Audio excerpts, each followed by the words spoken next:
Welcome to Pastor Emilie's Story Hour. My family has sown a few transcendental wild oats of our own during the process of my growing up, and my parents kept at it even into my adulthood. Much like Louisa May Alcott's family, my parents had a dream of helping the world more than they harmed it. And they looked at this from an environmental perspective. And so we had a lot of interesting adventures when I was a child that sort of parallel Alcott's adventures in Transcendental Wild Oats. And so this is my sister Claudia's retelling of one such adventure. Teramanto by Claudia Finn. It has to have been one of the most horrible weeks of my life, but one of the happiest too. I was 11 in the winter of '94, and we had been driving up the west coast of the U.S. from our small hometown of Prescott, Arizona, to a community in the state of Washington, camping and staying in motels along the way. There were 5 of us, my mom, my dad, my 13-year-old sister Emilie, the dog, and myself, stuffed into the little white '77 Honda that we called Rocinante. The hatch was so piled with clothes and camping gear that the back window was completely obscured, and Dad, who always drove, had to use the rear view to back up. It was supposed to be our big adventure. We had been talking about it for months. We were going to give up material attachments, live in a community, and do service to the needy. We had been corresponding with Teramanto, the intentional community in Washington, and they seemed to be doing what we wanted to do, so we decided to try living there, at least for the winter. Dad quit his job in Prescott, and we sold our house. We gave most of our furniture, knickknacks, kitchen stuff, and even a lot of Emilie's and my toys away to friends and charities. Most of what was left we packed into the car, and the rest we sent on ahead of us. The night we arrived, we stopped to get dinner in town, and then we had trouble with the directions, so by the time we got to Teramanto, it had been dark a good 2 hours. We drove down a narrow street with houses of all shapes and sizes built so close to the street they looked like dogs pulling at their chains, trying to escape from the foliage that clung so thick about them in the oily darkness that I could hardly distinguish where the vegetation stopped and the houses began. We drove slowly, looking for numbers on mailboxes, and finally pulled up in front of a tall rectangular house with dark brown wood siding that looked like a giant stump growing up out of the ground, along with the huge cedars and Douglas firs that surrounded it. Our tires crunched on the gravel driveway, and the porch light by the front door made a waxy yellow smear across the rain-spattered windshield. There was a battered white pickup with a bed full of old foam rubber parked in front of the house, but besides this rather questionable machine and a few evergreens, the yard was empty. We started wondering if we had got the directions wrong after all. Mama expressed the firm opinion that we had, with obvious reference to the dubious quality of Dad's driving. The address was definitely the one she had written down, though, and there was a light in one of the windows, so we decided to knock and see what happened. The door was opened almost immediately by a thin woman with skin the color of dry leaves and curly dark hair pulled back in a loose bun. She was Ruth, she told us, and we must be the family that was supposed to be coming. She was joined in the doorway by a tall, gaunt man in his late 30s with long, messy hair tied back in a ponytail. He was wearing long johns with a t-shirt and pants over them, and you could see the long johns on his forearms and through the holes in the knees of his pants. These two invited us in, and Ruth busied herself about making a pot of tea. The room we found ourselves in was a sort of living room, dining room, and kitchen and entryway all in one, with a big black wood stove in the middle. By the stove was a staircase made of rough, unfinished wood that descended like a gangplank from the floor above. The whole room looked unfinished, as if no one intended to stay there very long. It was dirty, too. I found out later that Ruth tried diligently to keep it clean, but there was no way to keep the pine needles from coming in from the yard and spreading themselves across the carpet. Emilie and I tried the whole next day to keep them out, but it was no good, because the stove didn't put out enough heat to walk around barefoot comfortably, and the men especially came in and out so often that slippers were deemed a nuisance. So we went everywhere with our boots on, and the pine needles went with us. Also, I have never seen before or since spiders so proficient at their work. If someone were to sweep out every corner and cubbyhole and vacuum the ceiling of that room in the morning, and Emilie and I did more than once, the room would have made an excellent set for a horror movie by sundown. A thoughtful-looking young man with a balding head and glasses now came to greet us. He had been sitting on the staircase when we entered, watching the goings-on with obvious curiosity. His name was Dean, he said, and the man in the long johns was Ruth's partner, Joseph. We introduced ourselves, the grown-ups shook hands, and then Ruth announced that the tea was ready. She told us it was made from fresh mint from her garden. I was feeling tired, out of place, and homesick, so the thought of something as familiar as mint tea was a pleasant one. I took the first sip, my face awash with the warm steam.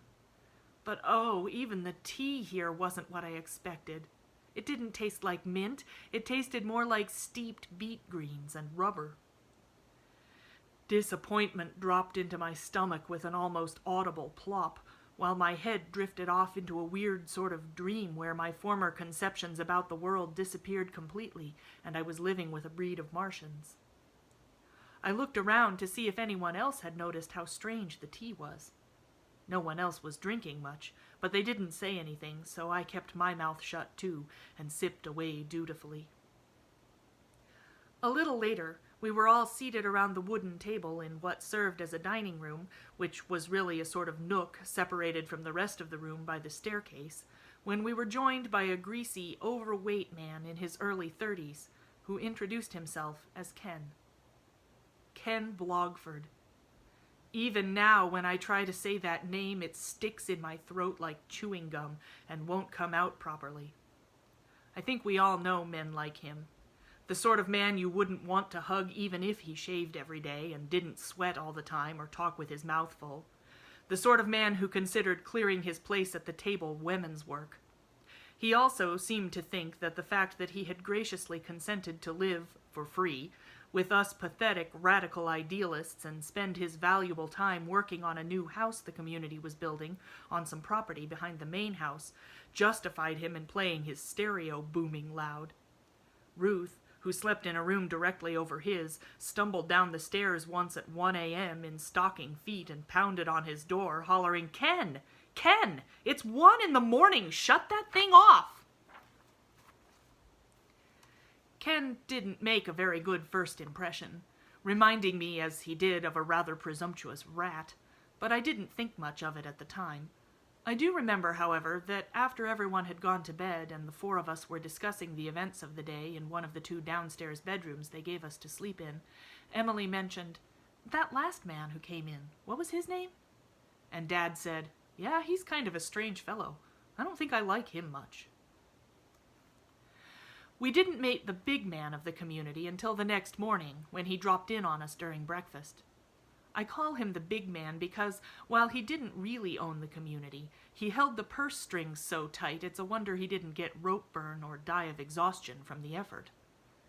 Dad and Mama said the place was in a trust controlled by the community members, but to become a member of the community, and not merely a resident, one had to live there for at least 2 years.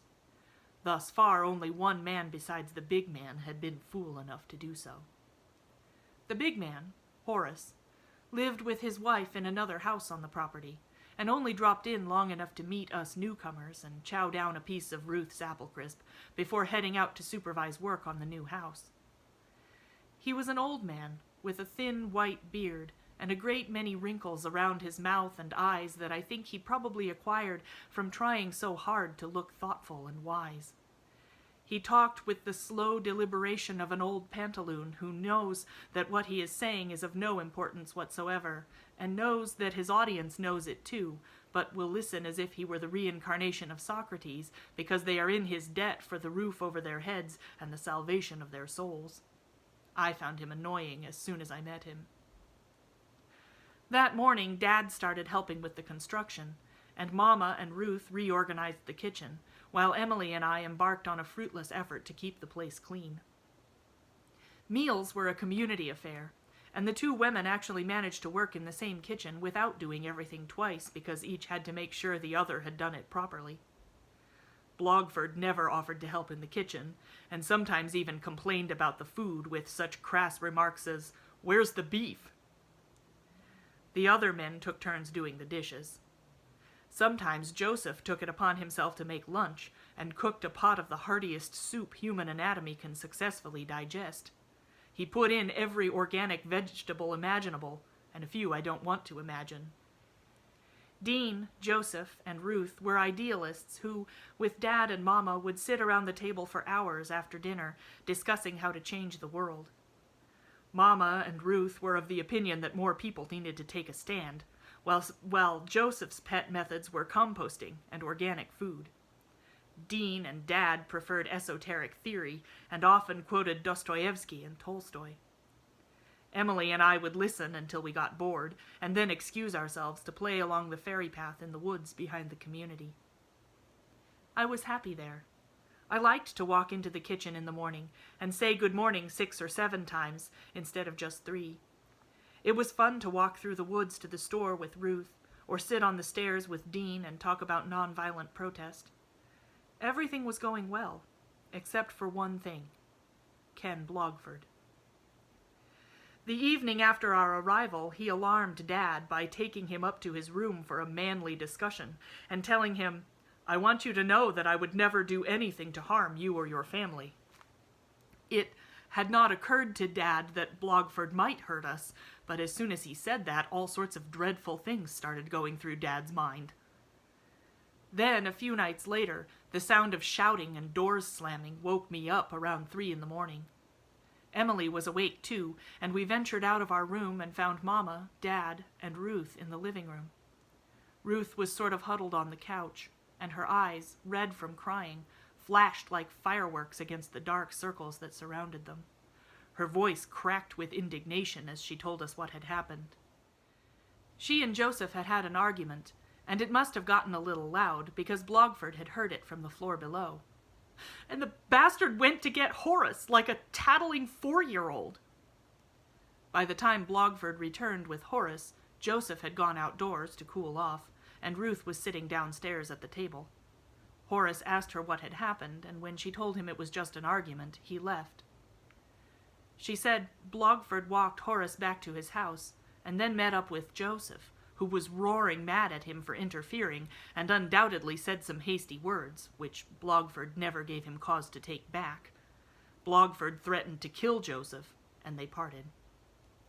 Joseph stayed outside, and Blogford came back inside to find Ruth sitting on the couch crying. He sat down next to her and asked if she would like to come up to his room, and he would hold her. Her reply and Blogford's hasty exit were what woke our family up. The next morning, Ruth demanded a meeting be called to decide whether Blogford would continue living at Teramanto. He was a new resident, and according to community policy was still in a trial period, and could be kicked out at any time by the voting members. Unfortunately, neither voting member had to live in the same house with him, and did not see the necessity of removing him.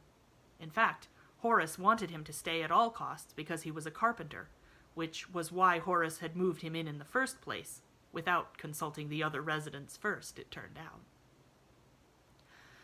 A meeting that evening commenced, despite the rather auspicious absence of Blogford, who called to say he had been delayed in town. We discussed the ongoing problems residents had been having with Blogford, and Dad said if he stayed, we wouldn't. The only decision members made was to make a decision at a meeting the next day. Ken showed up this time, and the atmosphere was so tense as we assembled in the living room that I had trouble breathing, and the effort of speaking was like trying to blow up a water balloon. Horace started the meeting with a few fatherly words of wisdom, and then opened the floor. The discussion quickly degenerated into a verbal free-for-all. Mama demanded a decision be made immediately. Horace and the other members stalled.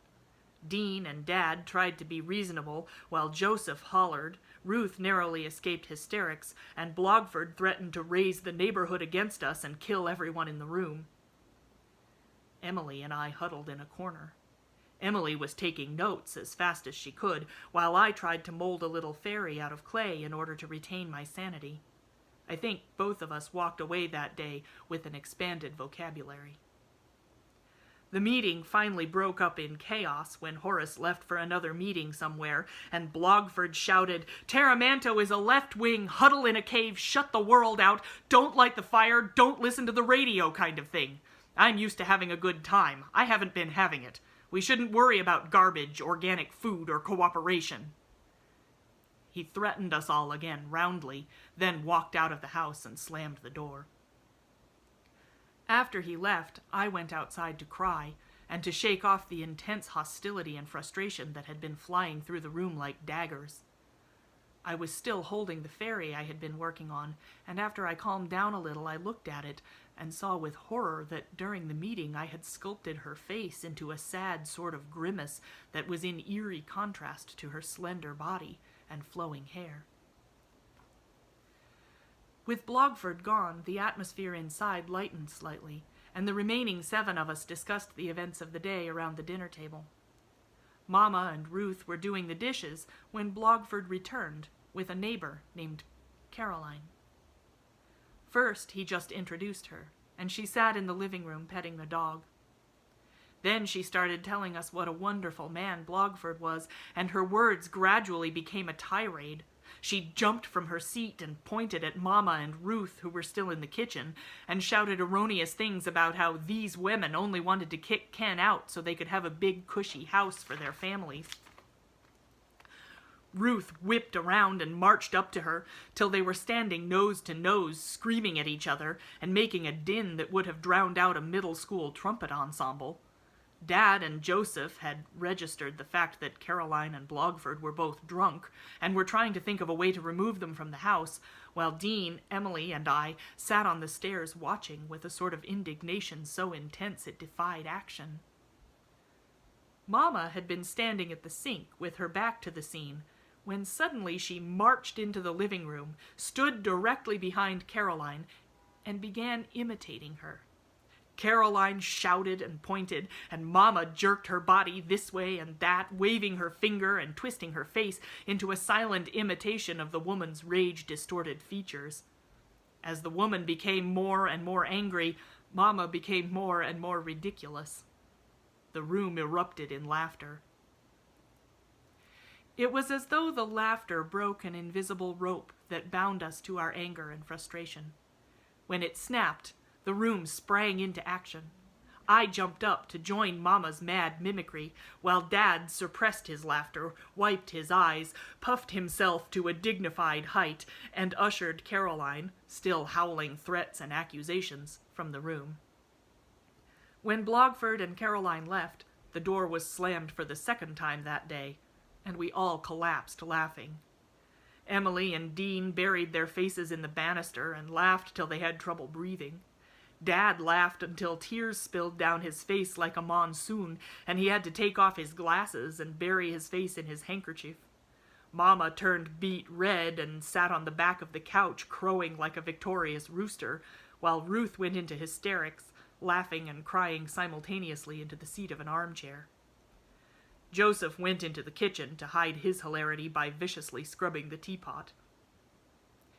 That evening, we were a family. Dad and Joseph went around the house and locked all the doors so Blogford couldn't get back in, while Emilie and I helped Ruth make popcorn. Then we all sat in the living room, talked, listened to music, and laughed. Emilie read us her notes from the meeting, and we laughed some more. We talked about what we wanted to do in the future, and what a crazy place this was for us all to meet. Joseph talked about how to grow organic cabbages, and Dean and Dad discussed Amerindian tribal religionists and European kings. I laughed, listened, made a pot of Ruth's mint tea, and threw in off-the-wall comments now and then. No one wanted the night to end. So when we finally went to bed, it was near midnight. Dad, Joseph, and Dean checked the doors one more time, and even booby-trapped one we thought Blogford might have the key to before turning in. The next morning, we packed all our stuff back into the little Honda and got ready to leave. We didn't know where we were going, but we knew we couldn't stay at Teramanto. I should have been glad to put that place behind me, but I was inexplicably sad. As I went through the house making sure we'd left nothing behind, the rooms looked at me in a familiar way, and I remembered, this is where I sat talking to Dean that one day, and that's the window I looked out of the first morning we were here. I didn't even notice the cobwebs. It didn't seem possible that we had only been there 6 days. What is it that bonds people together in the midst of a bizarre situation? Common enemies? Common ideas? A common cause? Looking back, I think perhaps it was the laughter that finally brought us together. It made the situation less important than the friendship, and the joy of sharing even the most miserable situation with others. I don't know. I do know that almost everyone cried when we hugged and said goodbye. Just as we were about to leave, and the dog was already waiting for us in the car, someone heard the stereo playing upstairs. We stood and stared at each other with our mouths dropped open like so many fish. Ken Blogford had been there all night. We had locked ourselves in with the very person we were trying to lock out. Our astonished faces melted into grins, and the 4 of us were still laughing as the little Honda turned onto the highway, and we lost sight of Teramanto among the trees. The end.